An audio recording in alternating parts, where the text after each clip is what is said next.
let's get straight into our results service now, and namely Blue Label Telecoms, whose first half numbers were released earlier today. We'll get straight into it because we've got two CEOs in the studio in Johannesburg. It's the brothers Levy, Mark and Brett. Let's have a look at some of these numbers, gentlemen. Headline earnings per share increasing by 26%, and that's after excluding a once-off income receipt in the comparative period, so slightly skewed there. But you had a decline in headline earnings per share by 5% after including the once-off income receipt. Increase of revenue up to 9.5 billion. Overall, how was the period for you? Yeah, so really happy with the 6 months to November. I think a lot of what we tried to achieve, we did achieve, and really very bullish. You know, the once-off receipt, we did make obviously very clear in November that it was a once-off. So to go into normalised earnings, yeah, very happy, 26% up, and very positive on the way forward as well. Mark, we've had Brett highlighting that, what you wanted to achieve, you have achieved. What were some of those targets set? What were the milestones over this period? Look, we focused on embedding our technologies, ensuring that our distribution network is sustainable. You know, as a group, we're doing over 400 million transactions a month, so ensuring we've built significant capability and capacity. Our products, our core products like electricity and airtime are increasing. So, you know, bedding down the core stuff and then looking for the next generation income. Mm-hmm. Brett, what about the overseas expansion? I mean, you've increased your stake in Mexico. You've got interest in India as well, but it seems to have stopped there. Do you have any more international ambitions? Not at the moment. You know, we really have our hands full with India and Mexico. We're really happy with our distribution expansion there. You know, in Mexico alone, we're growing by 6,000 to 7,000 points of presence per month.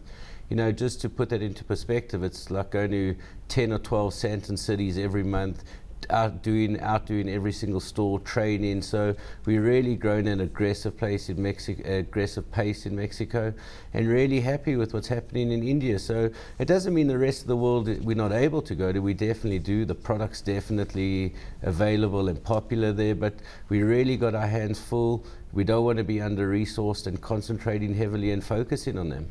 Of course, you've got your hands full where profitability is coming under strain in those territories. You've actually incurred losses as a result of exposure to those markets. So where are the challenges? So, you know, we've always said for the first couple of years of Mexico, we're definitely going to lose money because we're really concentrating on the distribution.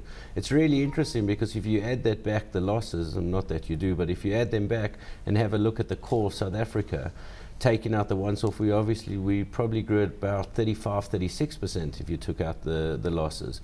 But we continue to make the losses. We've projected to lose more. We really want to grow it quickly and aggressively, and then it will come. Mm-hmm. So very much with our vision.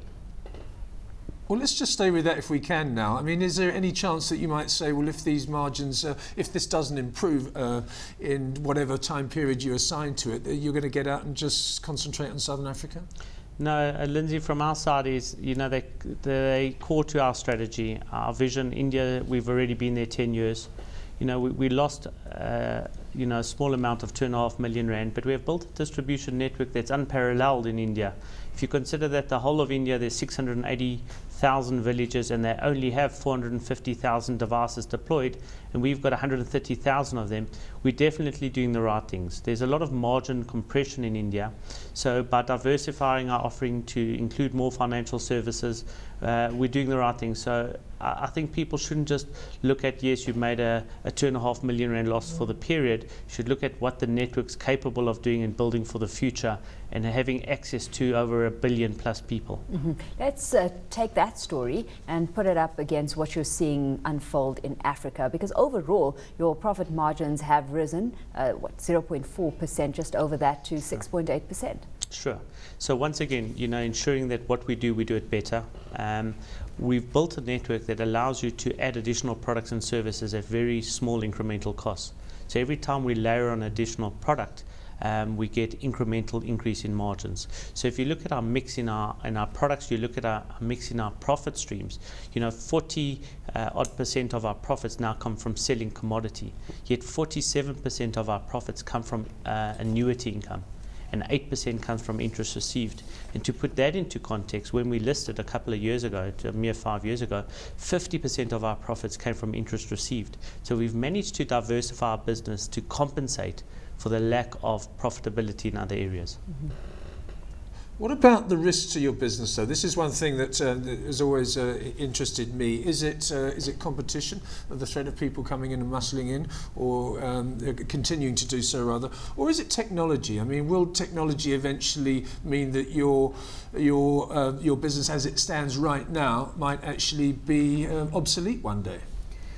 So it's a great question, because we're really playing in an exciting space at the moment. This prepaid world is really the heart of what everyone's talking about. So we've seen a lot more competition coming in, but fortunately for us, we've seen the competition come in vertical. So Blue Label has the horizontal, the whole range. We have the electricity, we have the bus ticketing, we have the train ticketing, we have the lotto, telcos, etc., etc. Where our competition is coming in, first of all, is in vertical. Someone who will compete with us maybe just in telcos or just in electricity. So we watch the verticals obviously very carefully, but we're trying to offer the whole rather than the part.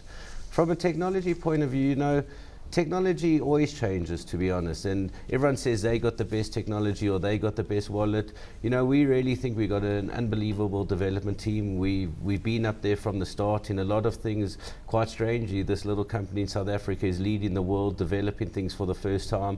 So technology is something we always have to look at. We always got to make sure we're there up in the front. And of course, if we miss a couple of things, to make sure that we can copy them quickly and make sure we back up at the top. So we watch it carefully, but very confident where we sit. It's all proprietary, which is extremely important. It all sits in-house. Of course, we've had Brett highlight, Mark, that you're looking at this more horizontal exposure. What sense then, with that horizontal exposure, are you getting of the state of the African consumer right now? Because those are trends that you're going to have to pick up on to develop your products and services moving forward. Look, it's a very simple logic. If you can take first world products to a third world consumer and allow them to transact in a manner that they are accustomed to, then you've got a willing buyer, willing seller. So we're not prescriptive in terms of when you should shop and how you should shop. We just should ensure that our network enables any products to be bought. So a good example would be an event ticket. You know, in the past you might have to have caught transport to go and buy your ticket. What if you could buy it as easily as you could buy airtime? That saving might allow you to do a lot more. So by us making the product a lot more convenient, by us taking product to the consumer, not the other way around, is really encouraging spend, is really allowing people to do things they could never traditionally do. So we're not prescriptive whether you want to pay by debit, credit, EFT or cash. Generally our market's cash. We just need to ensure that we can enable all these things conveniently.